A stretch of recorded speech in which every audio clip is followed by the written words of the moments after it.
Hello, this is Brian Foster on Kardec Radio, coming to you on Sunday night, May 3rd, 2020. And today we're going to talk about Chapter 20 in the Gospel according to Spiritism, Workers of the Last Hour. Before I begin, please, I'll put this video onto YouTube. So on Facebook, please share this video with other Facebook pages. If you're watching this on YouTube, please subscribe, hit the bell. Give us a thumbs up, give me comments, let me know what other programs you'd like me, topics about Spiritism you'd like me to cover. So, Chapter 20, Workers of the Last Hour. Let's get into this, because this is interesting. So this is from, let me get to the right passage from the Bible here, Matthew chapter 20, verses 1 through 16. For the kingdom of heaven is like unto a man that is an householder, which went out early in the morning to hire laborers into his vineyard. And when he had agreed with the laborers for a penny a day, he sent them into his vineyard. And when he went out about the third hour and saw others standing idle in the marketplace, and said unto them, Go ye also unto the vineyard, and whoever is right I will give you, whatsoever is right I will give you. And they went their way again. He went out about the 6th and 9th hour and did likewise. At about the 11th hour he went out and found others standing idle, and said unto them, Why stand ye here all the day idle? They said unto him, Because no man had hired us. He said unto them, Go ye also into the vineyard, and whatsoever is right that ye shall receive. So when evening was come, the Lord of the vineyard said unto his steward, Call the laborers and give them their hire, beginning from the last unto the first. And when they came that were hired about the 11th hour, they received every man a penny. But when the first came, they supposed that they should have received more, and they likewise received every man a penny. And when they had received it, they murmured against the good man of the house, saying, These last have wrought but 1 hour, and thou hast made them equal unto us, which have borne the burden and heat of the day. But he answered one of them and said, Friend, I do thee no wrong. Did thou not agree with me for a penny? Take that thine is, and go thy way. I will give unto this last, even as unto thee. It is not lawful for me to do what I will with mine own. Is thine eye evil because I am good? So the last shall be the first, and the first last. For many be called, but few chosen. So I remember this from the Bible. I'm thinking, well, I don't blame them. Why shouldn't the people that worked more hours during the day get more money? It makes sense if you read it literally. But let's see what Allan Kardec gives us as interpretation. But let's first of all, let's talk about who do we think are the workers of the first hour? And to me, that would be the first revelation, which is Moses, right? Moses in the burning bush. And let's see what Allan Kardec tells us about this. The worker of the last hour has a right to his wages. Nevertheless, it is important that his lateness be not due to either laziness or reluctance, but due to the fact that, although willing to work, he had been patiently waiting for someone to employ him. He has a right to his wages because, being hardworking, he has waited anxiously since the dawn for someone who would finally offer work. It was only that he lacked opportunity. However, if he refused to work any time during the day, or if he had said, Wait a while, rest is very agreeable to me. When the last hour sounds, then I will think about the day's wages. What necessity have I to be bothered by an employer I have no regard for and don't even know? The later, the better. Then this person, my friends, would have not received the wages of work, but of laziness. What would you say then of someone who, and I'm quoting Allan Kardec's Gospel according to Spiritism, instead of remaining inactive, utilized those hours destined for the day's labor to practice culpable acts, blaspheme against God, split the blood of his brothers, launch perturbation amongst families, ruin those who trusted in him, by abusing their innocence, who, in short, satiated himself with all the ignominies of human nature. What would become of him? It is enough for him to say at the last hour, Master, I used my time badly. Take me on till the end of the day, so I do some work, although it be very little what was my share, and give me the wages of a good worker. No, no, the Lord will say to him, I have no work for you at the present.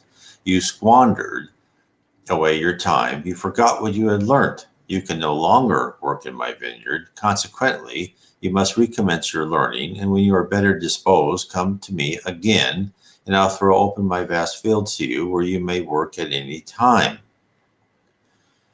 So, then let's say who we think the workers of the later hour are. So this could be someone like, Socrates was giving us a preview of what was happening. And then we have, after Socrates, we have the workers who actually did make also a big difference, as the first Christians in Christianity. So let me quote. So who are the last hours? So let me quote Allan Kardec. Good Spiritist, my dearly beloved, you are all workers of the last hour. The one who says, I begin work at dawn and will only finish at nightfall is very conceited. All of you came when you were called, some a little earlier, some a little later, to this incarnation whose shackles you now carry on. For how many centuries has the Lord called to you his vineyard without you wishing to enter it? Here is the moment to pocket your wages. So put to a good use the time that is left, and never forget that your existence, however long it may appear to be, is nothing but a fleeting moment in the immensity of time which forms eternity. Of course, it's not written by Allan Kardec. This was written by Constantine, a protecting spirit in Bordeaux, 1863. So, most probably, a lot of this pertains to me. I believe I was a worker at the very, very late hour, most probably back when Moses was around or Jesus was around. I was either a slave or abusing my slave or doing something that was completely selfish. And here I am at the last hour. But at least, as Constantine said, at least we're here, and it's time to pay the wages and do the study and work how we need to work. Let me give you some examples of how we are helped being Spiritists. So, once a person discovers Spiritism, the breadth of its doctrines soon become clear. Instead of a casual relationship has with going to a local place of worship, where you are able to meditate and recharge your spiritual batteries on a once-a-week basis, the knowledge that every action we take is judged, that we are surrounded by other spirits, that we have a duty to spread love in our knowledge, can make our discovery seem at times a heavy burden. The spirit world recognizes the difficulties of balancing our spiritual lives while learning in a materialistic dominated world. Now, Andre Louise, in the book In the Greater World, is told about the assistance given to Spiritists. So I thought you would find this interesting as we talk about this chapter. This is what Andre Louise says. Through their diligent efforts in spiritualizing work, they are the future instruments for the endeavors that lie ahead. In spite of the clarity of the rules they live by, they still suffer disharmony and afflictions that threaten their incipient stability. Even so, they aren't left without the assistance they need. In our spheres of action, institutions for restoring their energies open their welcoming doors to them. Freedom from the body during sleep is the direct resource of our manifestations of fraternal support. At first, they receive our influence unconsciously. Then their minds are slowly strengthened, and they begin recording our concourse in their memory as we give them ideas, suggestions, and opinions, along with beneficial and redeeming inspirations by means of imprecise recollections. So, end quote. So Andre Louise is introduced to one such method of age. This is why the whole series of books by Andre Louise is so interesting. His instructor takes him to a lecture given by the spirit Eusebio. And instructor Eusebio will give a lecture to those incarnated souls who have the desire for learning more and becoming active spiritists, but are daily facing the obstacles we all encounter. While we still retain that element of doubt in the absolute reality of our immortal soul. Now, Andre is told that every person who is able to promote Spiritism is vital. The importance of the training is explained by Andre's companion. And he says, chance doesn't perform miracles. Any undertaking requires planning, execution, and completion. The miracle of changing a physical person into a spiritual person requires a lot of collaboration on our part. And I can completely concur with that. When I go back and I think about the amount of work it took them to get me into the right situation in the right place at the right time with the right people. It was immense to get me to be a spiritual person. So let's talk about the lecture for Spiritism. So Eusebio begins. Now this is important for anyone listening to this. This is how, if you're a spiritist, this is what the spirit world would like of us, right? We are the workers who came late. Hopefully you were much better than I was when earlier, when the first and the second revelation, and even Allan Kardec's revelation, you weren't the third revelation, you weren't just sitting idle and trying to do whatever you would want to do, probably like I did in past lives. So Eusebio begins the lecture by clarifying how his talk will affect each individual at the meeting. That's what he says. Of course, because the deficiencies of the brain render it incapable of supporting the burden of two lives at the same time, you will not retain a full recollection of this hour upon re-entering the corporeal envelope. Nevertheless, the memory of our meeting here will linger in the depth of your being, guiding your higher inclinations toward lofty purposes and opening your intuitive portal so that our fraternal thoughts may assist you. So Eusebio goes on to explain to his audience how humanity has arrived at this precise moment. He recounts the sacred reading of the Old Testament by the Jews, who then would go out and fight the Philistines, the reverential praise of the writings of Marcus Aurelius, while at the same time his Roman government ordered the murder of innocents. He closes his point with, in such a state we have reached the modern era, in which madness is widespread and men and women's mental stability is on the verge of disaster. With an evolved brain and an immature heart, we hone our heart of wrecking our spiritual progress. So then he goes on, he stressed the significance of maintaining our energy and increasing our self-enlightenment. Eusebio acknowledges the importance of such activities, but as he warms to his subject, he notifies his listeners that individuals who strive to focus on themselves in their quest for purification is not good enough. He throws out the challenge: if you wish to be pioneers of the living faith in the world, from now on, in spite of the difficulties, a complete demonstration of your conviction of divine spirituality will be required of you. Now, at this point, Eusebio reveals the mission. Modern spiritualism cannot confine God within the walls of an earthly temple, for our essential mission is to change the whole earth into the majestic temple of God. And that is so true, because to become a planet of regeneration means our whole harmony in the vibrations within each of us will actually modify the harmony vibrations of the earth. And only then, after all of us are on the same, harmonious plane, and we have this affinity with each other, will we truly become a planet of regeneration. The earth will change just as we will change. Eusebio is telling us that adding a spiritual center next to the local church or temple for those select few that will take the time to drop in is totally inadequate. Our job is to change the world.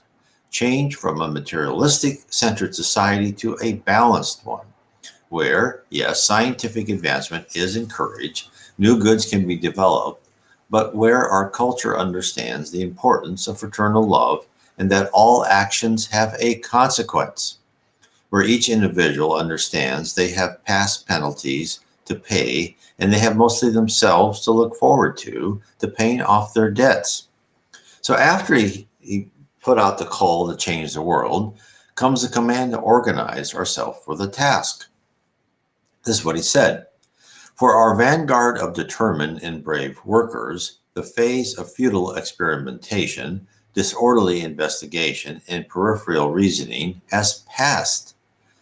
What's he saying? He's saying we are being asked to actively evangelize the doctrine of Spiritism, set up gatherings to bring people into the fold, and to seek out ways to publicize our message to others so they may, at the least, have the option to be exposed to the truth. The importance of this is stated in Allan Kardec's book Genesis, where the future of Spiritism and the transformation of the earth to a higher status is heralded by the gradual transition of more spirits which will be reincarnated with a propensity of the good.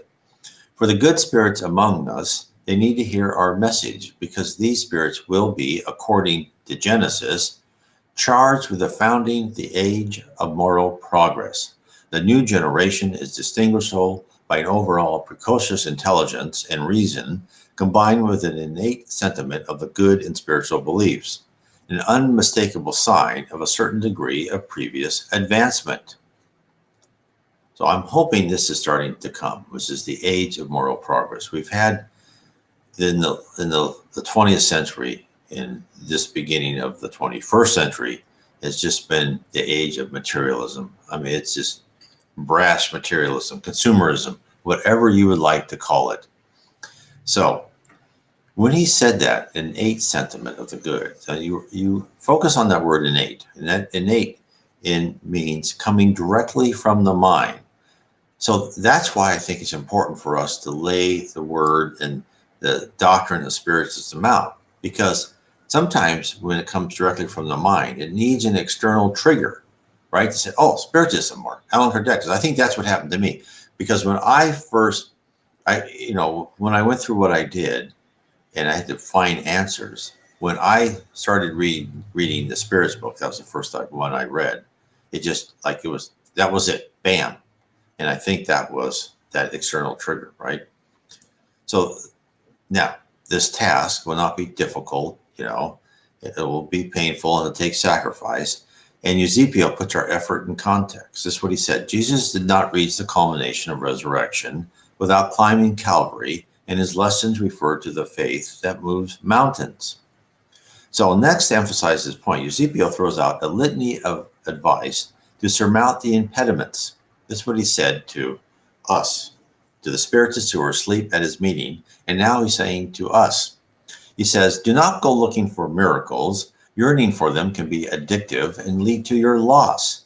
Your burdens on the earthly landscape, however rough or displeasing, represent the supreme will. Do not jump over obstacles or try to go around them in a deliberate attempt to escape. Conquer them using will and perseverance, providing an opportunity to develop your growth.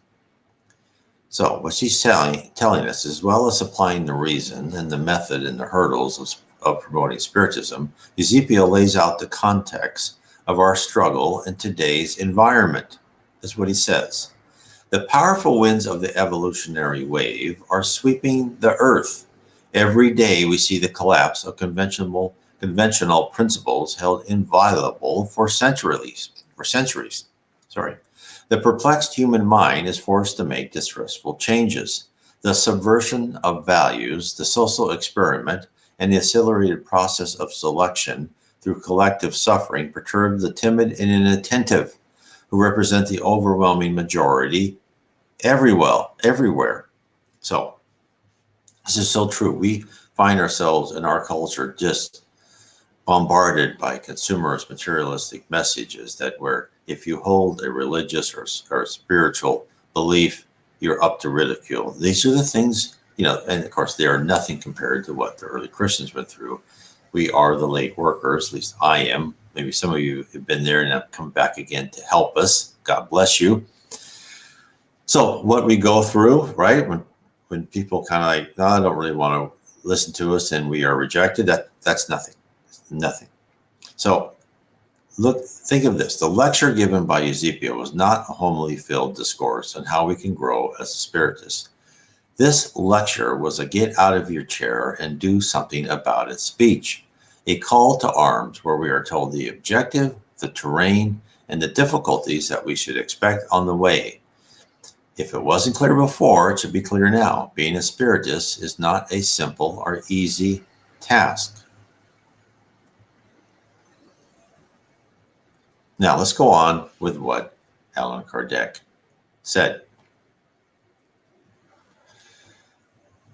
He goes on of Workers of the Last Hour. He says, Jesus liked the simplicity of symbols in his most virile language. The workers who arrived at the first hour were the prophets, Moses and all the initiates, who have marked the steps of the progress which continue to be signposted throughout the ages by the apostles, the martyrs, the founders of the church. So there we go. The workers of the first hour, really those who were on the front line. They were bringing us the information. And that's, that's Moses, Socrates, Buddha, Zoroaster, Lao Tzu, Confucius, all sorts. Many I've left out. Now, so then he talked about Moses and the initiates who have marked the steps of progress, which continue to be signposted throughout the ages by the apostles, the martyrs, the founders of the church, the wise men, the philosophers, and finally by the spiritists. These who are the last to come were announced and prophesied from the dawn of the advent of the Messiah, and they will receive the same recompense, or I should say a larger recompense. Being the last to arrive, the spiritists take advantage of all the intellectual labors of their predecessors, because man must inherit from man, and because human work and the subsequent results are collective. God blesses solidarity. Moreover, many who relive today, or who will relive tomorrow, are terminating work begun previously. More than one patriarch, more than one prophet, more than one disciple of Christ is to be found amongst these. Nevertheless, more enlightened, more advanced, working now, not at the base, but at the summit of the edifice. Then these will receive wages according to the value of the undertaking. So, if you look at this and you think about Spiritism and you think about who we are and why we are here, I would say a lot of that would be, a lot of the Spiritists, most probably not me, but a lot of the Spiritists have been actually workers in previous lives. They've worked for Buddha, Hinduism, right? They worked for, pupils of Socrates, the Jews following Moses out of slavery. They've worked, and there's probably so many people that were part of that, and yet they were on the outskirts. And you think of the power of reincarnation and the power of learning over century after century of life. So these people were on the periphery, or maybe not even part of all. We were just in some tribe somewhere, right? But in life after life, we became more and more trained.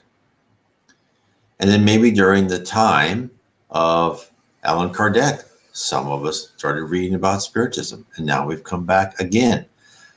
This is the power of how Jesus Christ, in charge of our planet, moves us as collective humanity. They'll take, as they say, the army of Christ. They'll take us, let's say we're just soldiers. And those of us who are on the periphery of these first, second, and third revelations, we're very green soldiers, untrained soldiers. But as each life, we became more and more veterans, and we became more and more able to withstand society pressure to not believe in what we should be believing in the precepts and tenets of Spiritism. And then, and as they say, in that each person is important, because each person can come back again and again and be a more and more trained, right? We come from the privates of the army to the corporals to the sergeants. And the sergeants, the master sergeants, they are the foot soldiers of the army. They're the ones that get things done. There are officers around. You can look at the officers maybe as the spirits directing us from above, but we are here on earth doing the work, right? Taking that hill, moving forward, trying to expose Spiritism to the world. And so it's not a job that we're doing, hopefully, in just one lifetime. Most probably we've spent previous lifetimes leading up to this. Now, they may not have been very useful as far as helping spread spirituality, but they may have been useful in changing our character and our personality so we would be more ready to do the tasks that we are doing today. So just think of that. It's the more you think about how the spirit world works and gives us all these things, it's just amazing. So let me carry on with the chapter 20. The beautiful doctrine of reincarnation is perpetual and needs spiritual affiliation. A spirit, when called upon to give an account of its earthly mandate, sees for itself the continuity of an interrupted task, which is always resumed. It sees, it feels, it intuitively grasps the thoughts of those who have preceded.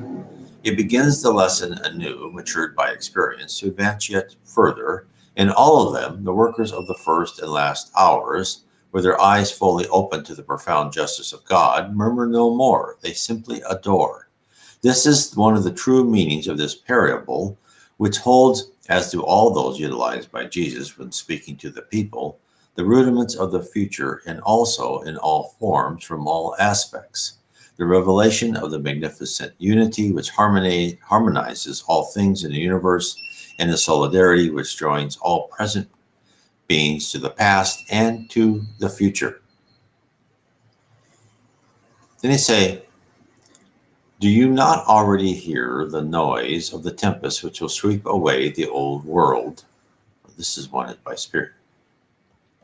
This is by a spirit. Let me find what the name is, because this is the spirit. This is from the Spirit of Truth. So I want to read this one. Allan Kardec put this in. This is a message from the Spirit of Truth. This is titled "The Mission of the Spiritists." Again, this is very pertinent to all of us. Do you not already hear the noise of the tempest, which will sweep away the old world and destroy all the iniquities of this planet? Ah, praise the Lord, all those who have put their faith in his sovereign justice, and who, as new apostles of the belief revealed by the superior prophetical voices, go forth to preach the new doctrine of reincarnation and the elevation of spirits according to whether they have fulfilled their missions and supported the terrestrial trials well or badly. Let me stop there for one moment about preaching the new doctrine of reincarnation. I'm not sure if I have my percentage right, but there was a survey saying that I think it was almost 25% of people who call themselves Christians, right, Protestants or Catholics, believe in reincarnation. There are many people that you can use this concept of reincarnation as a little lever to tell them more and more. A lot of people just intuitively understand that there's more than just us being a carbon-based element, right, that disappears with our death. Let me carry on. Do not be afraid. The tongues of fire are above your heads. O true adepts of Spiritism, you are God's chosen ones. Go forth and preach the divine word. The time has come when you should sacrifice your habits, your work, and your futile occupations to its dissemination. Go forth and preach. The elevated spirits are with you. You will most certainly speak to those who do not wish to hear the voice of God, because this voice caused them unceasingly to abnegation. You will preach disinterestedness to those who are avarice, abstinence to the dissolute, gentleness to the domestic tyrants and despots. Lost words, I know, but it does not matter.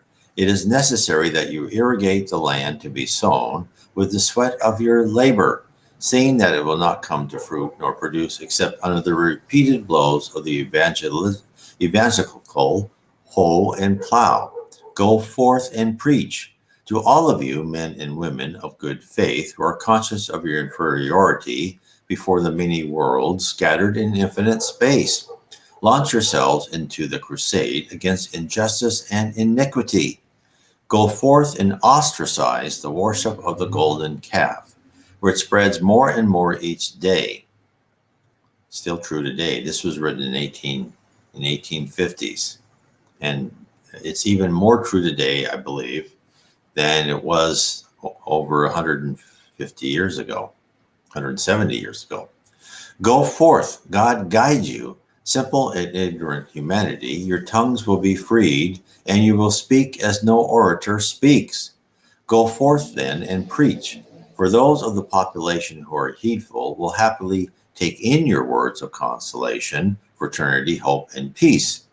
What matter the ambushes rigged against you along the pathway?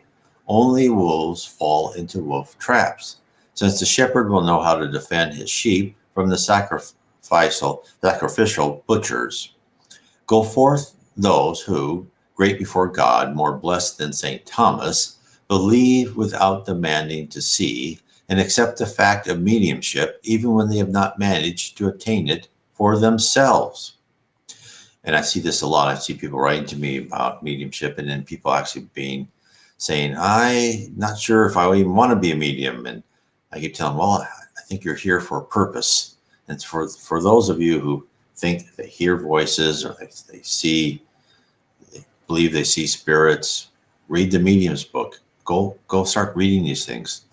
Read about Spiritism. Get the Spirit's book. It will really open you up. You have a job to do here. Let me carry on. Go then, for the Spirit of God is guiding you. March forward, magnificent phalanx of faith. Before you, the great battalions of unbelievers will dissipate, as does the morning dew at the first rays of the sun. Jesus said that faith is the virtue which moves mountains. However, heavier than the greatest mountains are the impurities and all the vices which are derived from them, which lie deposited in the hearts of men.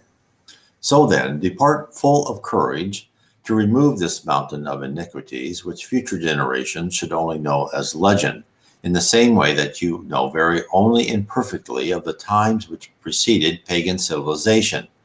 Moral and philosophical upheavals will be produced at all points of the globe. The hour approaches when the divine light will spread itself over both worlds. The time approaches when those who have been announced for the transformation of humanity will be accomplished, and those who have worked in the field of Lord with disinterestedness and no other motive than charity will be blessed. Their working days will be paid 100 times more than was expected. I hear this many times. Whatever you do here on earth, that you prune the desires and selfishness you have, and you help others, you'll be rewarded 100-fold more times. Let me carry on. Blessed are those who have said to their fellow men, let us work together and unite our efforts so that when the Lord arrives, he will find his work finished. Seeing that the Lord will say to them, come unto me, you have been good servants, you who knew how to silence your rivalries and discords, so that no harm should come to the work. But woe to those who, as a result of their dissensions, have held back the time of the harvest, because the tempest will come, and they will be taken away in the turbulence. They will cry out, mercy, mercy. However, the Lord will say to them, how can you implore mercy when you had none for your fellow men, and refuse to offer them a helping hand, trampling on the weak instead of upholding them? How can you beseech mercy when you sought your recompense in earthly pleasures and the satisfaction of your pride? You have already received your recompense just as you wished. There is nothing more to ask for. The celestial rewards are for those who have not looked out for earthly compensations.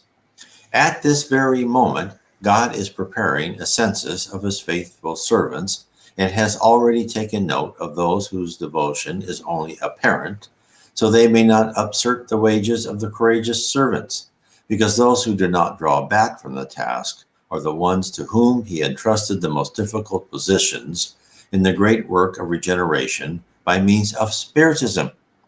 These words will be fulfilled. The first shall be the last, and the last shall be the first in the kingdom of heaven. And that was from the Spirit of Truth, Paris in 1862. So that is a rousing speech. That is a call to action. And we've been told that in books by Andre Louise, in this book, The Gospel According to Spiritism, and in other books. And they said, his faithful servants are already here. They're trying to help us. And let's explore that more. In the book, The Spiritist Review, Journal of Psychological Studies of 1859. Now, this book is a compilation of the monthly magazines for each year, published by Allan Kardec.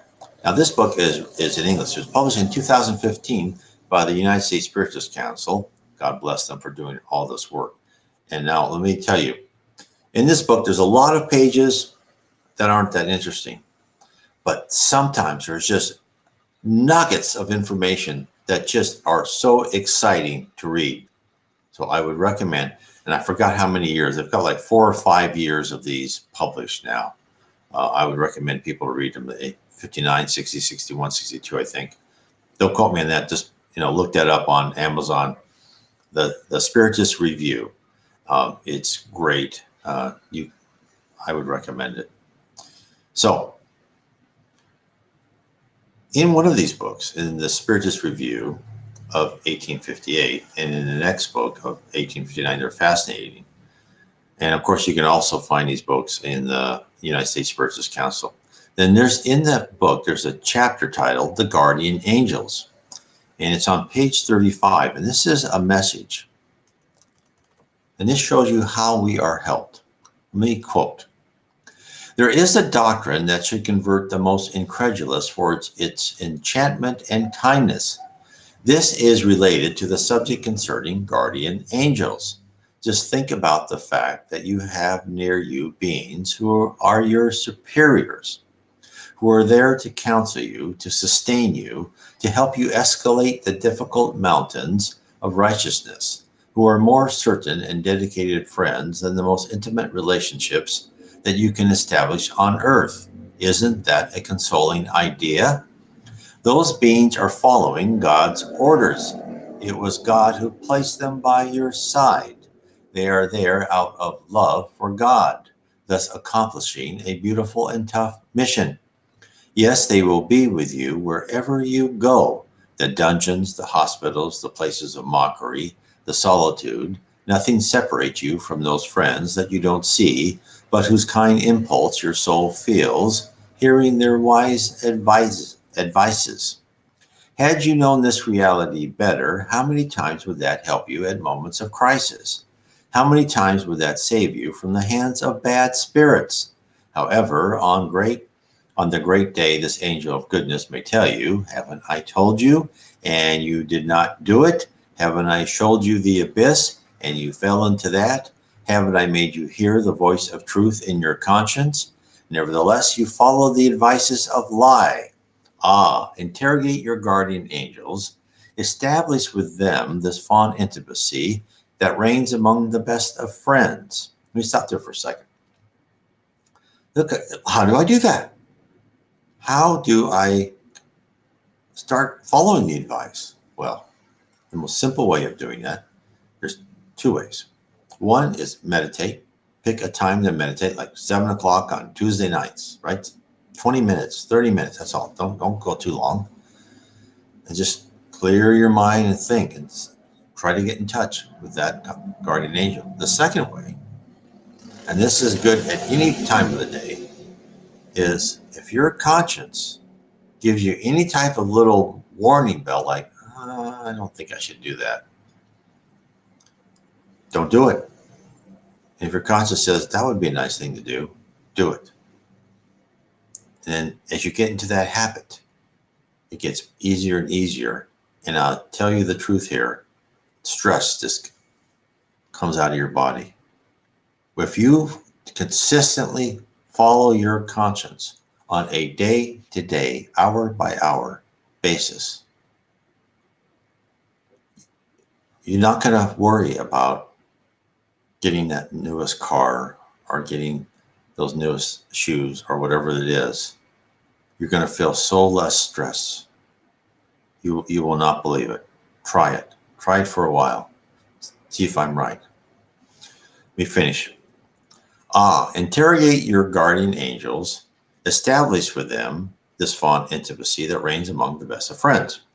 Think not of hiding anything from them, since theirs is God's eyes, and you cannot deceive them. You cannot. Believe me, everything's recorded. I talked about that last Sunday.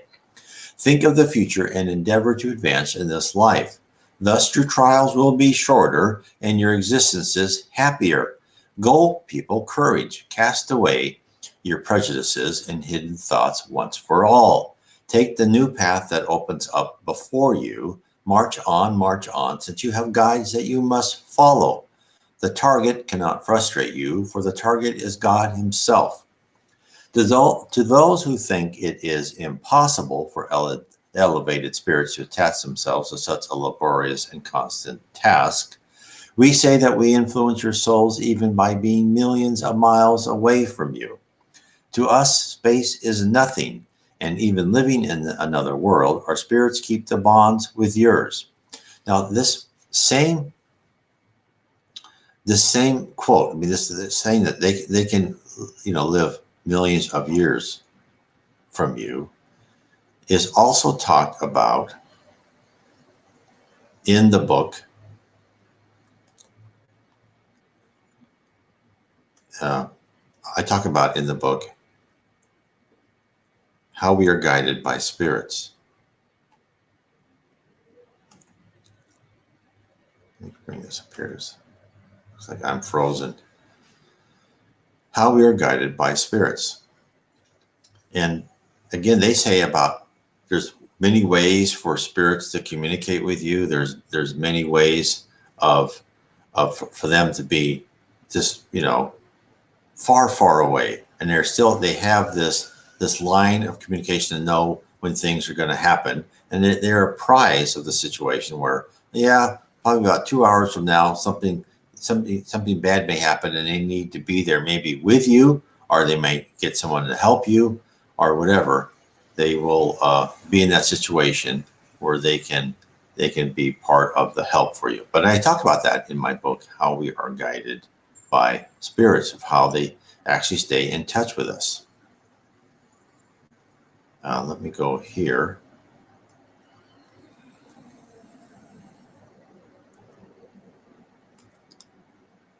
Let me hide this.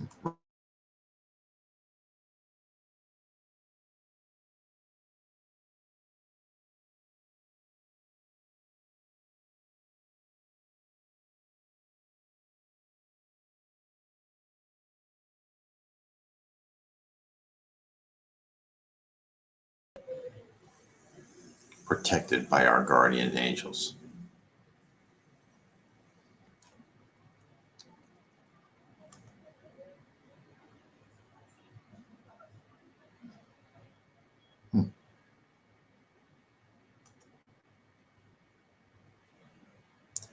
Let me try to. Oh. Okay, let me just.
There we go. You probably can hear me now. I guess if I take my picture down, then you can't hear me. So you probably couldn't hear me for a bit. Let me restate what I was talking about. Make sure that the microphone is working first. Yes, okay, seems to be working.